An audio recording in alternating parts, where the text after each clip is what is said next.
Welcome to Midlife, Interrupted and Unfiltered. I'm Melissa, coach, counselor, and professional truth bringer. And I'm Ann, trial lawyer, accountability partner, and certified Pilates instructor. That's true.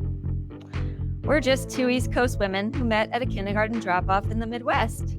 And 15 years later, we decided that midlife needed a megaphone, not a mute button. So we're here to interrupt the negative narratives we tell ourselves. And to share the unfiltered truth about reinvention, perimenopause, and everything in between. Just real talk. Let's go. Okay. I want to ask you something and I want you to answer it honestly. All right, always. When you told people that you were becoming a Pilates instructor, what did they say to you? A lot of them looked to me like I had lost my mind and that I was like insane. Really? Yeah. One person who shall remain nameless actually said, "You are crazy." They did not. They did. You were crazy. You're running a law practice. You're president of a statewide organization. You have 2 kids, and now you want to become a Pilates instructor. What did you say to them? I said, "Watch me do it." Of course you did. That's the episode, folks, right there. Welcome to episode 2. I'm Ann. I'm Melissa, and today we're going to be talking about the plot twist, starting over or reinvention, and why the "you're crazy" might just be the best compliment someone can give you in midlife. Let's set the stage. We're calling this episode Plot Twist because that's exactly what reinvention feels like, right? It's the moment in your story where you go, wait a minute, this isn't how I thought this chapter was going to go. It's terrifying, but it's also incredible. And the plot twist is that part of the story that makes it worth reading. Exactly. Nobody wants to read a story where everything goes exactly as planned. I mean, the plot twist is the real story. It's where it begins. And midlife is full of them. Yep. Kids leaving home, marriages evolving, sometimes ending, careers that used to fit us perfectly, they suddenly feel like they're 2 sizes too small. And priorities shifting, things changing. The things you told yourself you would do someday are getting louder and louder because Someday is now. someday is now. And that's what we're talking about today. The women who heard someday calling and actually answered it. Starting with us. Yeah, starting with us. And I will warn you right now, our stories are not neat and they're not linear and they're not pretty. They are interruptions. Exactly. Interruptions, but they're real. And we hope someone listening right now takes permission for themselves to take this leap. All right, Anne, let's talk about your story because your story is one of my favorites. And even though I've heard it 100, maybe 1,000 times, it still gets me. Okay, so I'm a trial attorney, and that's not new. But what people don't know is that within my career, I've had multiple reinventions. Start from the very beginning. So starting from day one, I started my career and spent 4 years defending corporations, learning, observing, understanding how defense strategy works. And then I made the decision that felt terrifying at the time, but I walked away from the security of a big firm and I opened my own law firm representing individuals. How old were you? Late 20s, maybe 27 or 28. And everybody had opinions about it, that's for sure. And of course, there were the naysayers. You don't have enough experience. How are you going to get clients? You don't have any clients right now. Well, let's be clear. You can never have enough of everything. Right. Seriously. Right. So you can fill in that blank. Yeah, fill in every blank. And now here we are over 22 years later, and I'm still my own boss with my own firm. So there's that. And then over the last 10 years, I've again reinvented myself in my legal practice, taking on leadership roles in organizations, and even more fun, taking on leadership roles in national litigations. And right now, for example, I'm a co-lead counsel on a national case pending in California. But that Pilates thing, that's the one that really got people interested. Tell them the full story. So I've always been interested in fitness and working out, movement. And I was a competitive gymnast in high school and competed Division I in college. And Pilates, I started doing about 17 years ago. And it was such a great workout. And I was generally fascinated by it because not only are you working out, but you have to be disciplined. There's precision to the movements. And it really does establish a great mind-body connection. And it always demands presence, which is good because you can't be thinking about work, family, anything else. So you did that, but then what happened? So I decided that I wanted to teach, and I saw a flyer about a certification program at the Pilates studio I go to, and I decided to go for it. It was a pretty lengthy commitment. I think it took me about 7 months or so. Classroom training, I had to do observation hours, actual teaching hours, practice hours, and a 2-part comprehensive exam, all while running a law practice. And part of it was still while I was the Missouri Association of Trial Attorney president and taking care of a family. Oh, let's just sit with that for a second. President, managing a family, running a law practice. Yep, all that. And simultaneously running that multi-district litigation in a federal court in California. And someone said you are crazy for wanting to add Pilates to that. And in their defense, they weren't entirely wrong about that crazy part. But you still did it. I did. And here's what I didn't expect. Being a student again was pretty humbling. And it actually really gave me joy in more things than I've encountered in the past few years. I think we all get so locked in on being that expert in our field, and you forget the feeling of being a beginner, of not knowing things, or of needing to ask questions without any ego attached. It was challenging, and honestly, it took discipline to study for the tests and get all those requirements, but it really felt good to have challenged myself and succeeded in that challenge, and definitely something that was outside of my normal comfort zone. Yeah, and there's something so powerful in that. I think so too. It's incredibly powerful. And now I love teaching. I love meeting the new people who I would not have met otherwise, watching somebody make a mind-body connection that they weren't aware of before, seeing that look when something clicks, or seeing a confidence that they might not have had at the beginning of the lesson or the beginning of the class. So kind of doing this is fulfilling a different part of me than practicing law does. And while both are very important to me, they just feed different parts of my soul. And what about that person who said you were crazy? Well, they've since asked me for Pilates studio recommendations. I'll never get tired of hearing that ending. Neither will I, honestly. So the moral of the story is what? You are crazy. And the right people means you are on to something. Okay, now it's your turn. And I want you to be completely honest about how hard this actually was, because I think people see the human group now and they don't know the full picture of what it took to build it. So about 25 years with Accenture. And for anyone who doesn't know what that is, it's a global Fortune 500 management consulting firm. And I was blessed to join straight out of university at age 22 and really built my entire professional identity there, met my husband there. You know, we joke that our family's all Accenture, mini me's and he's. But anyway. So what did that identity that you say was tied to Accenture look like?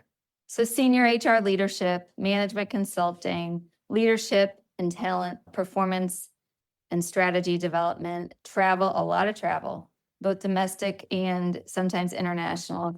And when I started working with external organizations on change transformation. But then after about 3.5 years, I moved internal and worked on our workforce reorganizations. And you can times that by probably 9 or 10. It was so exciting and demanding. And I like to think I was okay at it. Oh, she's really good at it and has always been really good at it. But there was always this pull. There was always this pull towards something more human, I guess, more individual. The coaching moments in my career when I sat with a team or I sat with a leader who might have tried to been figuring out how to meet a goal for themselves or a team, or helping them find clarity on their own professional or personal goals, and watching them have this breakthrough. Like, those were the moments that I lived for. And when did you decide or feel that pull that you needed to move on and do your own thing? It really wasn't just one moment, actually. It was accumulative over about 7 years prior to launching the Human Group. It was just several years I'd wake up and feel like, well, either if it were virtual or in person, felt like I was dressing up in a costume and needed to reveal the person underneath it sometimes, because I felt like I was sometimes acting. It was like living and working the way others expected me to, but not always in accordance with my values. So this version of me that showed up every day was only part of me. And there were so many parts that felt like they were just underwater or not getting air. And so those were the parts that I needed to get in touch with. And so then 2020 happened. Yep, 2020, which I know, a global pandemic, the most sane time to start and launch a business. Absolutely, totally normal to say that. Yeah. But honestly, the pandemic did something. It stripped everything down for so many people to what actually mattered. And I thought, if I don't do it now, when? So I made the leap and launched the Human Group. And now tell me about what it actually requires, starting your own company, the Human Group, because this is the part that people really don't see, the behind the scenes. Yeah, so here's where it gets real. And I want to share this because a lot of women imagine that reinvention is just deciding to do something new and then just go doing it. And the reality is, it is so much more than that. So much more. When I launched the Human Group, I knew I wanted to offer coaching and consulting. And then when 2020 happened and I saw the toll that the pandemic had on people's mental health, including within myself and my own family, I decided, well, I need to add a third C to this focus, and that was counseling. But to actually practice counseling, you have to be licensed. And so what did you do? I had to find a program that gave me 12 more graduate credits and go back to graduate school for a year. Oh my gosh, Mel, I don't think I realized that. Why was it really something you were that passionate about that you felt the need to go back to school to get that certificate and degree? It was. And I had gotten my master's degree in counseling psychology years before. When I got it, to pursue licensure, you needed 48 graduate credits. And since it was a long time, that requirement has since moved up to 60 credit hours. So I needed 12 more. So those 12, I had to find a program that met the requirements for licensure. And I applied to a couple programs. And by applying, I literally mean I had to write essays, get 3 letters of recommendations, pull out the transcripts and all. I had to go search for them. Like, when I was accepted, I was like, okay, I got into this. I'm probably old enough to be a lot of these people's parents, but I went full speed ahead and I did this certificate in clinical mental health counseling. And it was a lot of work, but it was so good. It was a lot of writing APA style papers, which is the psychology way, a lot of busy work. And it was actually more practical than when I did my master's years ago, because I knew I was going to be launching this, and it was very, very informative and more practical, hands-on. And so while I was raising my daughters with my husband and figuring out how to be an entrepreneur, I was also working on finishing this certificate. And did you finish it? I did. And in addition to that, in the world of coaching, there's an overarching, what they call the gold standard of coaching, which is called the International Coaching Federation. And when you are with them, they have certifications, and most organizations want you to have those certifications when you're working with them. So while I was doing the counseling in parallel, I was working toward my professional certified coach credential. Let me tell you, that process was probably, I almost want to say, harder than the graduate school. I can imagine. And tell people about that and about how it felt to be a student again when you've been an expert for so long. Yeah, it was actually humbling because I learned more from people that I would have never met, different backgrounds, different parts of the world, right? People coaching for different reasons. So just to give people an understanding, to be a professional certified coach through the ICF, you need 125 hours of coach-specific classroom training. That was more classroom training. A lot of it was virtual. I needed at least 500 hours of paid coaching experience, at least 10 hours of one-on-one coach mentoring with the mentor coach. And I have an awesome mentor coach that I've worked with, continue to work with. And then the worst part was recording and passing 2 performance assessments, where I had to record my sessions and then send them into an outside party so that they could make sure I met all the qualifications of that level of certification. And to top it all off, I had to sit and pass a 3-hour scenario-based exam in a testing center. Oh, it was crazy. Those 2 exams seem a little more intense than my Pilates.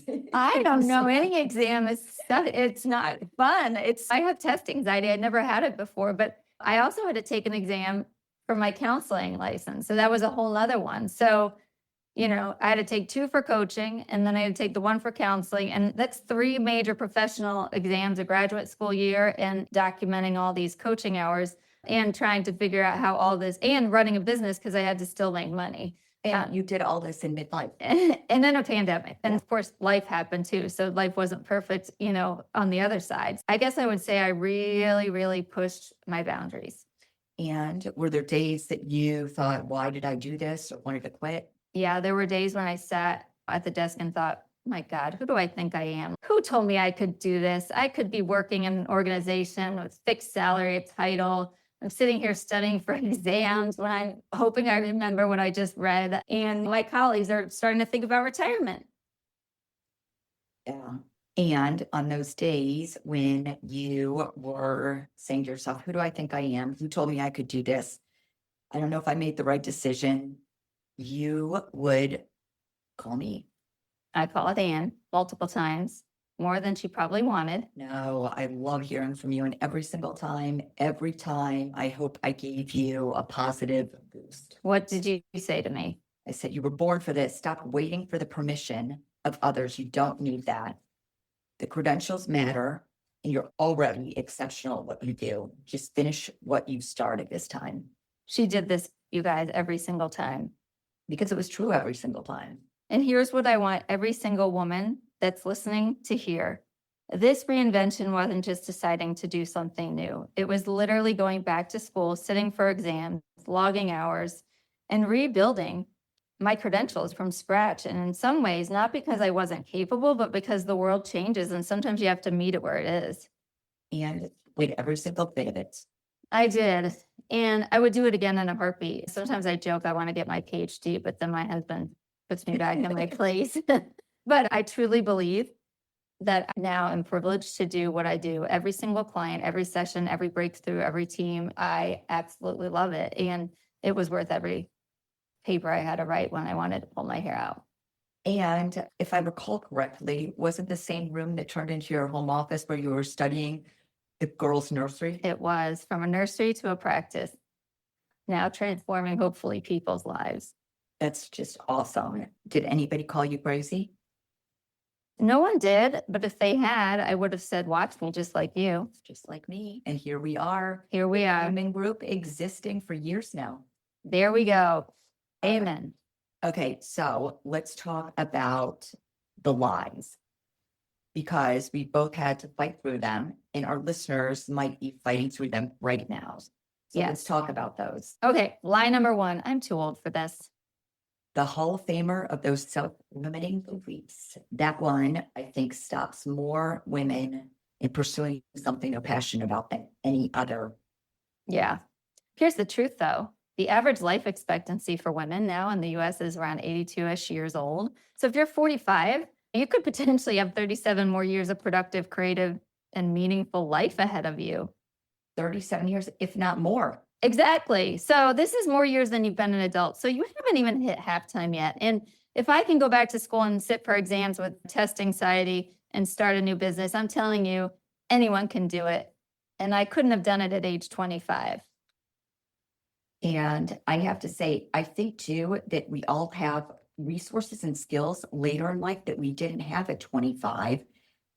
Networks of people and things that we can take to make these really new passions come true.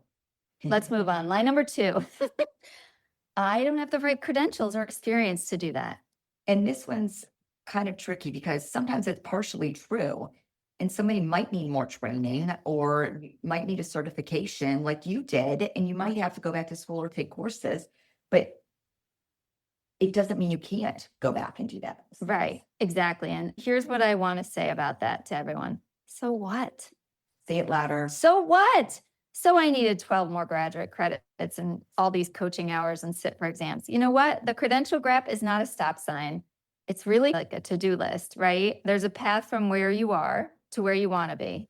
And it's a road, you give yourself a roadmap and a plan. And it might take a year, it might take more than a year. It depends on your life, but the time is going to pass anyway. So wouldn't you rather be spending it doing something that you're going to love longer term and that every day you'll want to get out of bed and go do? That is so true. So let's talk about number 3. So line number 3. Oh my gosh, what are people going to think? No, absolutely not. We're not doing this one. She has opinions. Yeah, I do. I have strong opinions. And because it's the people who question your reinvention or anybody's reinvention are the people who are too scared to do it on their own. That's it. It's the entire truth. Somebody called me crazy. Somebody implied it was too late. People, I'm sure, did the same to you. And not one single person of those individuals has a say or a vote in how I live my life. That's right. Not a single vote. And you do not let somebody else's fear, which is exactly what the naysayers are. There's an element of fear there, determine the trajectory of your own life. That's for sure. Absolutely. And we're going to come back to that notion of fear. Okay, so let's go to line number 4. And this is the most painful one. It's too late. I think that's such a BS line. I really do. Julia Child, did you know, published her first cookbook at 49? Yeah, and Vera Wang didn't design her first dress until I think she was around 40. And talk about fabulous midlife. Holy cow. I know. And Toni Morrison, she didn't publish her first novel until 39. So I think there's hope for all of us when you look at these successes. Holy cow, to do something different. Exactly. And I won't say my age, but I did some changes as well. Yeah, she's really not going to say her age. Well, all I can say though is it's never too late. And the only way it's too late is if you decide. Remember, it's a choice, not a fact. Amen to that, sister. All right, now. Yeah, let's get to a practical framework for reinvention because we like to get practical because inspiration is great, but you need a framework, a roadmap, so you can do it too. Real tools in every episode of this podcast. True. So let's get to it. So in my coaching practice, when I work with someone on a reinvention, which I often do, we start with 3 questions. And I want to share them today because I genuinely believe they will unlock something for you. All right, bring it on, sister. Let's hear them. Okay, so question 1, what did you love to do before life told you to be practical? I think that's a question that lands differently every time I hear it. Yeah. And I don't think either that you'd have the same answer every single time, because I think there are really so many different things that people would do. Yeah, and people have different phases of life where different things might consider practical. But think back for those of us, like before the career, before you had to pay a mortgage, before you had to save for kids' college and all the responsibilities that go with that, what made you like lose track of time? And what did you do just because it made you feel completely alive? I don't know. I would say having fun and doing things that lit me up, whether it was being outside, doing something like that.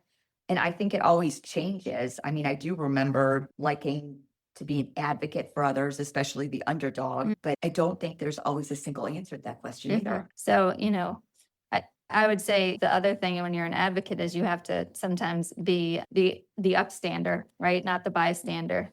Yeah. And so look at everything you've built from starting to advocate for kids or when you were younger to now. Everything maps back. So let's go to question 2. If you knew exactly, or if you knew that you absolutely could not fail, what would you try? yeah, that question is genuinely uncomfortable. And I think it's because everybody does have that fear of failing. It's supposed to be, because the answer to that question is the thing you fear is your fear is protecting. Remember I said we were going to come back to the word fear? Fear protects you. That is a pretty powerful way to frame it, that the fear is protecting you. And also then, right, Melissa, you're the expert in this, is then also hindering you in so many ways. Absolutely. We call it a defense mechanism when we, in psychological terms, but fear and desire actually live in the same house. So you can have fear and desire together, but the bigger your fear is around something, it means the more it matters to you. So sit with that for a minute. The bigger the fear is around something, the more it matters to you. And courage is the opposite of fear. That's awesome. That really resonates. And I really never thought about it that way. And I really love the thought of, and I really did not make that connection previously, that fear and desire live in the same house. Yeah. That's pretty cool. Well, most people haven't. how many people sit down and say, oh my gosh, what's my desire? What's my fear? And how do I make my, you know what I mean? But the thing is we should, right? And we want to. And so, okay, we'll get back to fear again in another episode. It will probably come up again and again, but let's go to question 3. What would you regret not doing if today you were 90 years old and you were on your deathbed? Yeah, and that's one that could have you waking up at 3 or 4 o'clock in the morning, or you wake up just naturally, and then you sit there staring at the ceiling thinking about that question. Yeah. Because regret of action fades, right? You try something, it doesn't work. You learn, you move on. But regret of not taking action, oh, that's the one that can haunt you. The what if that never gets answered. And nobody wants to lie on their deathbed wishing that they had played it safe. Right, nobody. Everyone, those are your 3 questions. And I am going to add a 4th. I'm going to add a practical one that I use with clients who are ready to move on. All right, bring it on. What is that credential gap? What specifically stands between you, where you are today, and where you want to be? Is it a certification? Is it a degree? Is it a number of hours? Is it an experience? Name it, because once you name it and put it out in the universe, it becomes part of your to-do list instead of a wall. Yeah, a wall versus a to-do list. I like that to-do list idea. That's pretty awesome. And then you just check it off. And I know it sounds like easier said than done, but baby steps, and do one step at a time. Exactly. One little item, one step at a time. So before we get to all these action items, I want to come back to something. Okay. Your crazy moment. Okay, let's reframe that. Okay, because I've been thinking about this. In the moment, somebody's telling you that you're crazy for pursuing a reinvention, and it stings, and it's meant to be dismissive. It's meant to put you back in a box that they've decided you belong in, or quite honestly, they're probably projecting their fear of change onto you. But here's the reframe. So here's the reframe.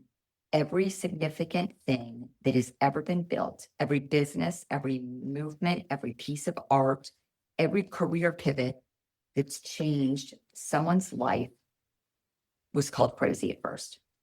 Yeah, crazy is just what people call things they can't imagine for themselves, Anne. So when somebody calls your dream crazy, I think what they're really saying is, I couldn't do that, or that they're too afraid to do that, or they would never put themselves out there like that. And it has absolutely nothing to do with you. Nothing whatsoever. So the next time somebody tells you you're crazy for wanting to pursue something you're passionate about, or reinvent yourself, or do something out of the ordinary that you wouldn't normally do, What should they say? What did you say? watch me. Okay, let's get to action items. And if you haven't noticed, Melissa loves her action items, and we're going to have them in every episode, because part of this is about accountability and holding yourself accountable. Absolutely. And we want to be that for you. So here's your action item for episode 2. All right, real tools every episode. Bring it on now. So I want everybody to, maybe you should create a journal that's called Midlife Interrupted and Unfiltered, because we're going to have lots of this. But grab a journal or a notes app, whatever you want. And here are the 4 questions. And I don't want you to overthink them, and don't edit yourself. Just write your first honest thing that comes to your mind. What's number 1, Anne? What did you love before life told you to be practical? Number 2, if you knew you couldn't fail, what would you try? Number 3, what would you regret not doing if you were 90 years old and on your deathbed right now? And 4 that I added, what is the credential gap? What specifically, certification, a degree, an experience, number of hours, stands between you and that thing that you really want? Because really, any gap might be much smaller than you think. Yeah, it's almost always smaller than you think in the grand scheme of things. And once you name it, it stops being on a wall and it's on your to-do list. And then the second part of the action item, share your answers with one person who will hold the vision with you, not somebody who will immediately list every reason it won't work. Yeah, someone who will say, that sounds incredible. Now let's figure out how. And be that person for somebody else too. I think everybody could use a cheerleader. Exactly. And again, we want to be that for you. So We want to hear from you. Share your plot twist with us on Instagram. Our handle is @the.interruption. We're really rooting for you all, and we're rooting for your reinvention, and we're rooting hard. Absolutely. Okay, we did it. Episode 2, the plot twist. So if this episode spoke to you, if you have a dream you've been sitting on, or reinvention you've been too scared to start, a credential gap that's been feeling like a wall, Then this is your sign. seriously, this is your sign. Yep, I did it. Papers, exams, and all. And I became a Pilates instructor while running a law practice, and somebody told me I was crazy. And what did we both say? Watch me. And we can. You can. Subscribe wherever you listen. Leave us a review on Apple Podcast. It genuinely helps other women find the show. Yeah, and share this episode right now. Think of one woman in your life who has a dream she's been sitting on and send it to her. Because she needs to hear it too. Exactly. So next week, we're going to go somewhere deep and we're going to talk about identity. Get that journal ready because we'll probably need it again with those action items. But we're thinking about next week, who are you in midlife when all those roles that define you start to shift? And that's a big one. That's a big topic. Yeah, you don't want to miss it. And until then, keep interrupting, Stay unfiltered. and we will see you next week.